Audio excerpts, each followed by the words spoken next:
Hey guys, Tomboy601, and today we're going to go through the Blue Archive collaboration because, well, I think this may be the strongest set of commanders we have ever gotten from a single collaboration. It is absolutely insane. So, we're going to go through them, talk about one of them, talk about where you want to use them, and go from there. So, first things first, how can you acquire them? You can purchase individually. You can also attempt to gamble away. We'll go ahead and take a look at those gamble rates right now.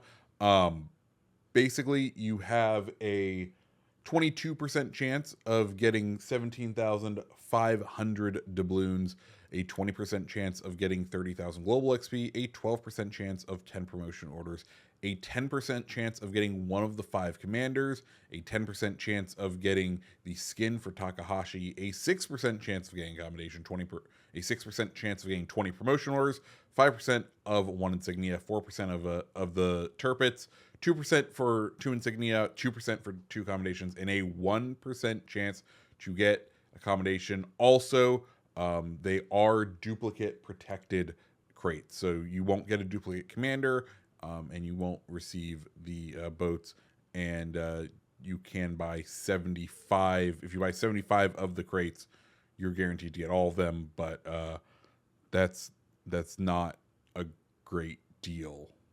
Well, okay. Technically, it could be a great deal if you need all of the other resources to go through, but I still would not recommend doing that. So those are the crates. Let's just get into the commanders, or I guess we'll get into the ships. The ships are pretty good. They made basically a better Montana. They went over the differences of the patch notes, but the fact that they're giving it an engine boost, a incredible repair party, more damage from the AP, and just a little bit of Sigma in range to trade off for it. Absolutely worth the trade. I don't think it's worth that price though. The BA Turpits is the other, probably the premier ship, where it is just flat out better than the tech tree one in pretty much every conceivable way. And yeah, we kind of cover those in the patch notes. The important thing is going to be these commanders, because now that we can see just what you can build these commanders with, each one of them absolutely insane. So first, we have Isui Nonami. She's going to be a German battleship commander. Her base trait, squeaky clean, secondary battery reload time, damage against battleships. Cool. Look what she has. So she's a brawler, which we would expect, and we would have normally expected Porcupine to be here, but we actually get highly educated crew with her, which is great because that gives you 2 more damage control parties, which doesn't really matter unless you want to run her on your battle cruisers, but 15% secondary gun range compared to the only 12% from Porcupine. You then get to her unique skill, which is going to help with getting those enhanced secondary targeting stuff back up online, which is great.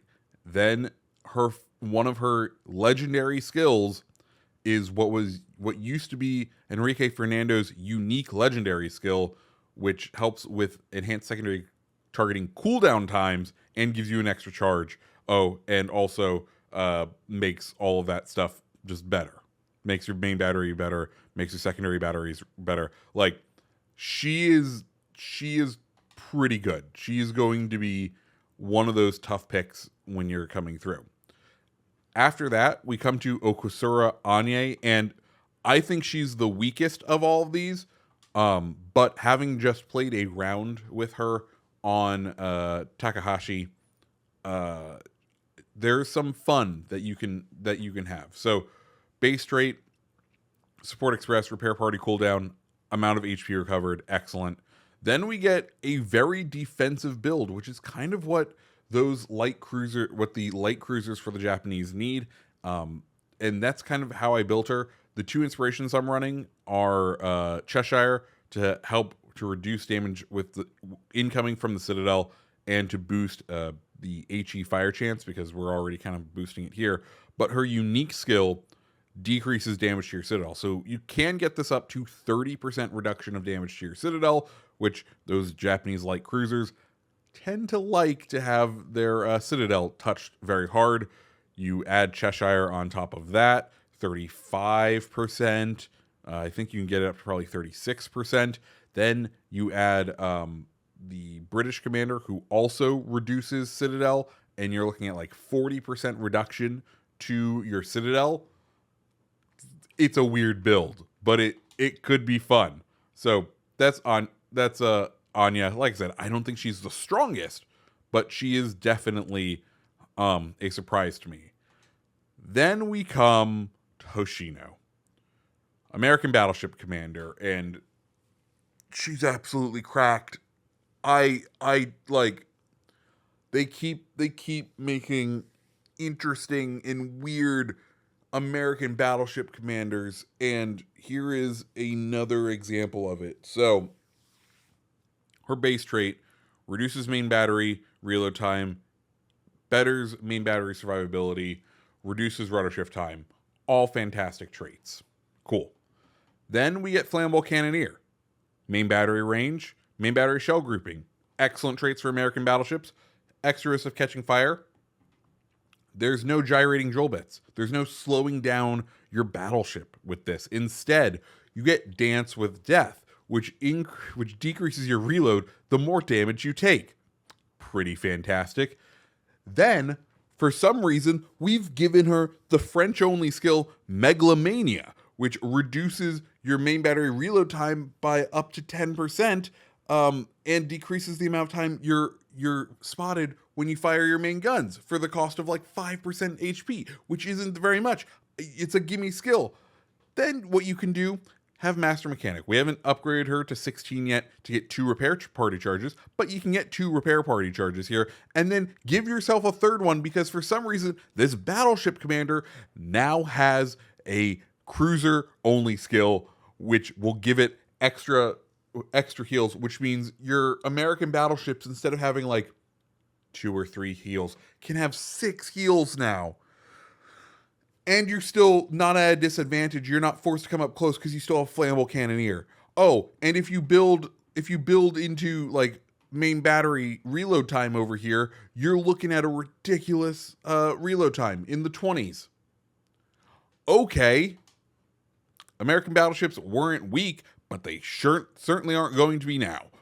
So that's Hoshino. Absolutely cracked. Then we get to Surika. What is Surika's thing? Well, she's a French cruiser commander. And guess what? Absolutely what the French super heavy cruisers needed.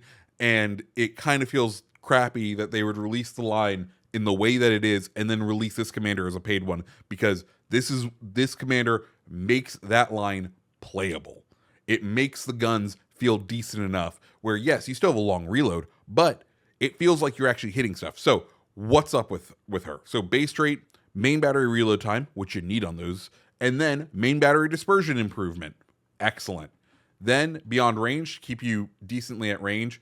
Punch through so that your AP shells are punching or doing decently on penetration of those farther ranges that you are now getting at with beyond range. Or you could run go all out because, French only consumable. Fantastic. And you still maintain extra damage with the AP. Then you get to her unique skill. +1 main battery reload charge. Sweet.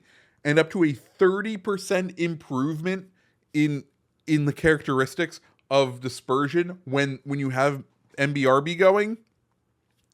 Okay. Actually make those guns usable and those shots count when you use MBRB. Fantastic. Then better dispersion and shell grouping again. And then you can choose between better reload or another MBRB charge. What are you going to do? You're going to do this. Once again, a fantastic commander. One who is it feels nearly required. Like, who's actually built well for the cruisers, where we didn't really get a tech tree one like this. What is up, Wargaming? Anyways, okay.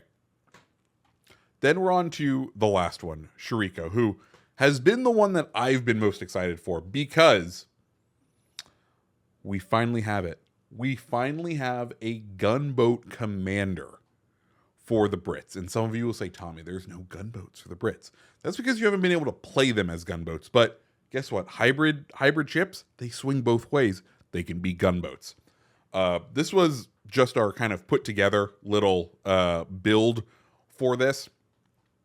Her base trait helps with main battery reload time and destroyer gun traverse speed. We did run Mortif and Sims just as kind of our basic gunboat build.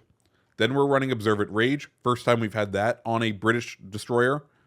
Reaching out. So here we are. Main battery reload, extra 5%, extra 3%, another 3% here, another 7 or 6% there.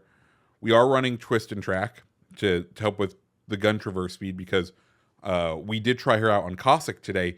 And, well, with the addition of this skill right here, which gives us better reload when we're spotted by an enemy, we were able to 1v1 a Friesland in a Cossack 38. Excuse me, what? Yeah. We 1v1 to Friesland and came out with like a third of our health, which like may not sound like a lot, but if you're 1v1ing the destroyer that is meant to just take out other destroyers in a Cossack 38, what is going on? So yeah, Shriko makes it so that you can run your British destroyers as gunboats. Absolutely insane.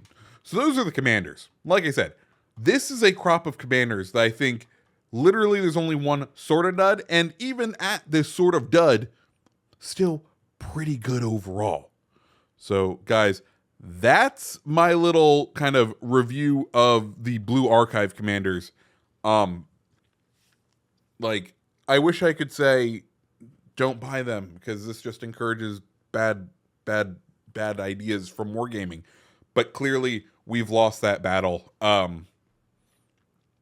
If you've been enjoying this game and one of these classes is your favorite class to play and you don't have a premium commander for it, I'm almost at the point where I would say don't buy the campaign. I'm not there yet because I need to do the math on drachma for what you can get for free.